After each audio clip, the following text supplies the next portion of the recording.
Hello and welcome to the Mafia 3 in-depth review. Mafia 3 is a new open-world style game set in the late 60s and early 70s in Hangar 13's fictional recreation of New Orleans and surrounding areas. It tells the tale of Lincoln Clay, an African-American Vietnam veteran who returns home to have the people closest to him double-crossed by the Italian Mafia. From that point on, you set up to take revenge on the Mafia and their allies in New Bourdeaux. While open-world games are certainly not a new thing, Hangar 13, Mafia 3's developer, certainly took a new and at times refreshing approach to the open-world style of video games. To kick off this review, I will go over 10 major points of interest within the game, score them each out of 10 points. At the end, we'll total up all the scores and finally give Mafia 3 a percentage out of 100. And then I'll tell you whether I recommend buying and playing Mafia 3. Hangar 13 did an excellent job of recreating the iconic setting of New Orleans. Whether you're making your way around the hazardous gator-infested swamp that is the Bayou region, or creating havoc in the wealthier, predominantly white neighborhoods where NPCs are quite hostile towards and afraid of Lincoln Clay. And make sure not to miss out on the beautiful scenery of the French Ward. Overall, I give the setting of Mafia 3 a 10 out of 10. Next up, the story. The story itself may just be the greatest thing about Mafia 3. While many gamers were concerned about the Mafia series moving away from the traditional Mafia tale, where you take control of a small-time Italian Mafia wannabe and turn him into a major boss, this game pulled off the transition to telling the story of a lone man seeking revenge against the mob, while recruiting other key lieutenants very well. No matter how much the gameplay may get stale and feel repetitive, I found myself not caring too much as I wanted to progress further into the game to see how Lincoln Clay's story would pan out. Throughout the game, you'll be bounced back and forth between playing in real time and fast-forwarding via cutscenes to key characters rehashing the story of Lincoln Clay's rise to prominence in New Bourdeaux. The characters you meet in Mafia 3 are all for the most part interesting. As I mentioned before, you'll meet and recruit some characters to be lieutenants for you, and in doing so, unlock special abilities and upgrades.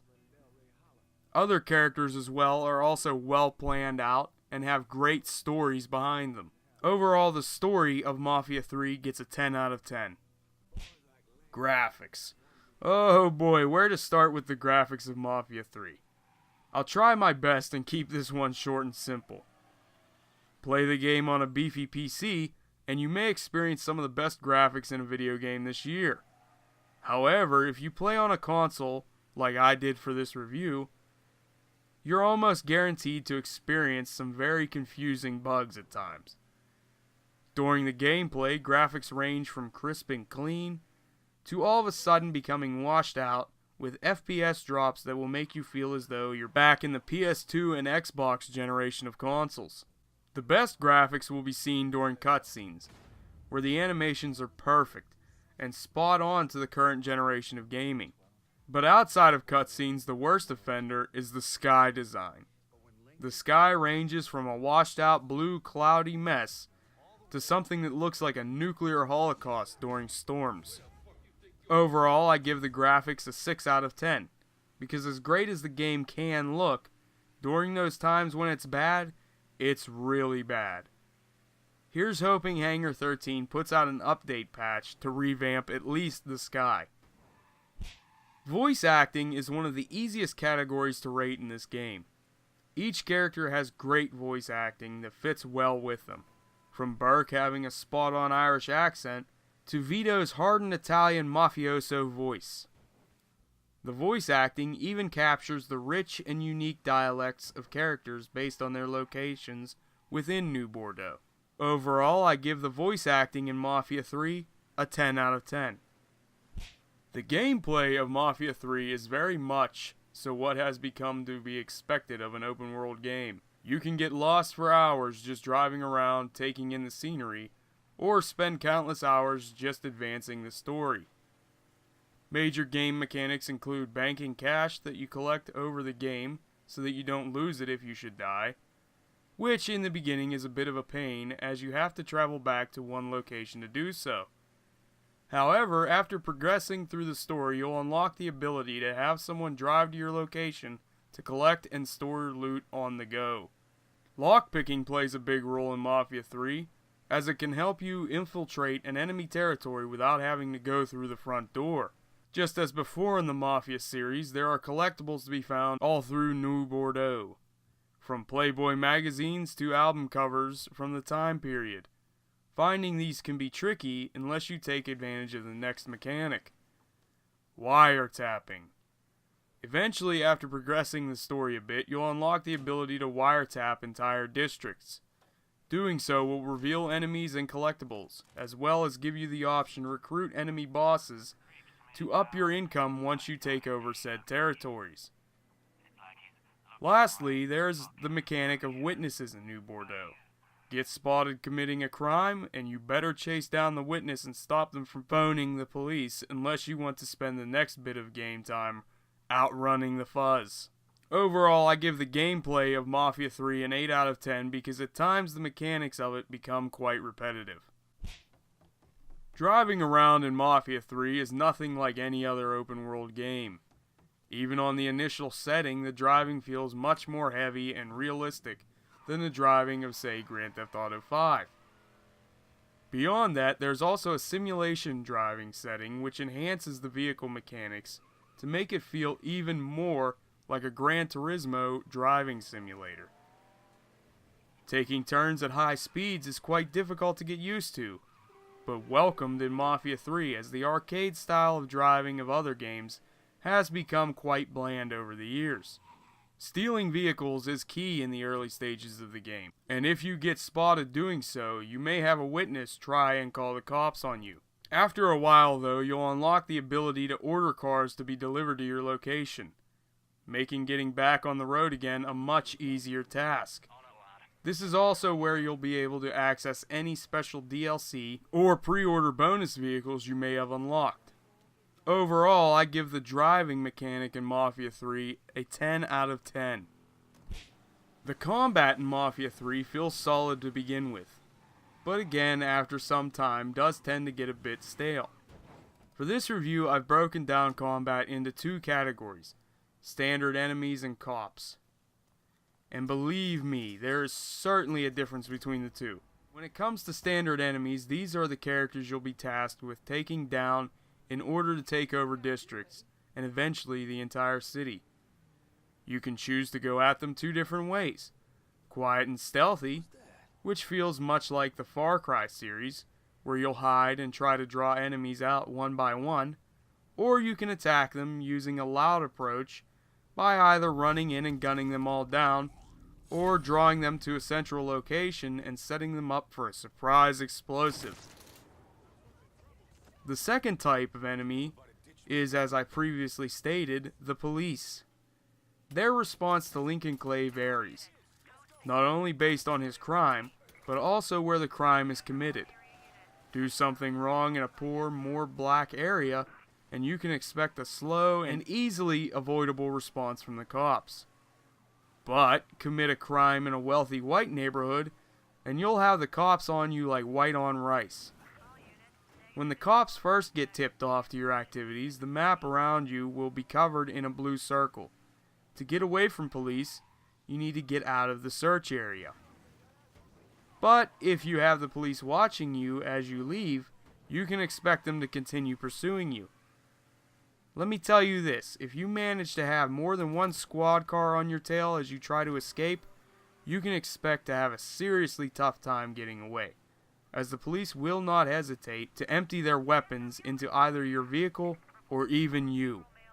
Overall, I give the combat of Mafia 3 an 8 out of 10, because at times it can get very repetitive, although as the story progresses, you'll encounter enemies in far more vast types of environments and have to adapt from there. Let's talk about the multiplayer, or rather in this case, the lack thereof. In a time where most games strive to create the ultimate online experience, Hangar 13 took a different approach and decided to keep online out of Mafia 3 entirely. While this may initially sound like a big minus on the score sheet, I prefer to look at it a different way. Mafia 3 is very much so a story-driven game, and in that a well-produced story-driven experience. So therefore, I feel including a multiplayer mode would not fit well in Mafia 3. So, for Hangar 13's risky decision to exclude multiplayer, I give them a 7 out of 10. Because as much as it aids the game not to shoehorn in some online mode, it still takes away from the replay value of it. On to weapons in Mafia 3. Don't get confused. Mafia 3 is set in a certain time, so don't expect to see any crazy advanced weapons. While at first glance the weapons may seem limited, it only helps to capture the realism of the time Hangar 13 did so well. Over time in the game, you'll unlock not only new weapons based off your interactions with your lieutenants, but also the ability to have a weapons dealer show up at your location to purchase your loadout on the go. Also, one interesting thing is the fact that you can only carry 2 weapons at a time, as well as 2 different explosives. While this is very limited compared to other games in the open world category, it again simply adds to the realism. I still can't figure out where characters in other games manage to hide an arsenal of handguns, shotguns, automatic rifles, and even an RPG on them at all times. I'm willing to bet they have to invest in a lot of Vaseline, if you get my point. Overall, the weapons in Mafia 3 get a 9 out of 10, because as I said, while the limited weapons add to the realism, I was still hoping to see the ability to store your guns in your personal vehicle's trunk. Alright, I know this may seem odd or out of place, but one thing I'd like to see more in game reviews is a review of the game packaging itself. As I myself still love buying physical copies of games to collect and display. Mafia 3 has 3 packaging variants: Standard, Deluxe Edition, and Collector's Edition. Starting with the Standard Edition, you get your run-of-the-mill plastic game case, but the paper cover insert has a metallic gleam to it, helping it stand out amongst the numerous games that have a gloss or matte cover these days. Inside you'll find either 3 or 4 things: the game disc itself, a game guide, a map of New Bourdeaux, and if you pre-ordered your copy, the pre-order bonus insert with the code to redeem your new vehicles and weapons. The game guide, sadly, is the run-of-the-mill, short and uninteresting fold-out type with warranty info and startup instructions that, in my opinion, have become far too commonplace these days. The map, however, is amazing, if you're into that type of thing. It's got the full layout of New Bourdeaux, and even better, it's single-sided, which means you won't have to debate which side to display on your wall. The Deluxe Edition includes all the same stuff as the Standard Edition, plus the Season Pass for Mafia 3. The Collector's Edition comes in a very nice box, alongside 2 albums, an art book, collectible art prints, replicas of Lincoln Clay's dog tags, leather coasters, and the Deluxe Edition of the game. Overall, I give the packaging for Mafia 3 a 9 out of 10, because I really miss the days of thumbing through a game guide in my downtime. Please, game developers, bring those back. So all in all, Mafia 3 scored an 87 out of 100, giving it a total of 87%. While this isn't a game where I insist you rush out and get a copy immediately, it's certainly a game you don't want to pass up. While borrowing it from a friend or renting it can satisfy completing it, I still suggest you buy your own copy. That way over time you can freely go back and replay it. Thank you for watching. Please share this video and subscribe to Mad Mike Gaming for more video game reviews.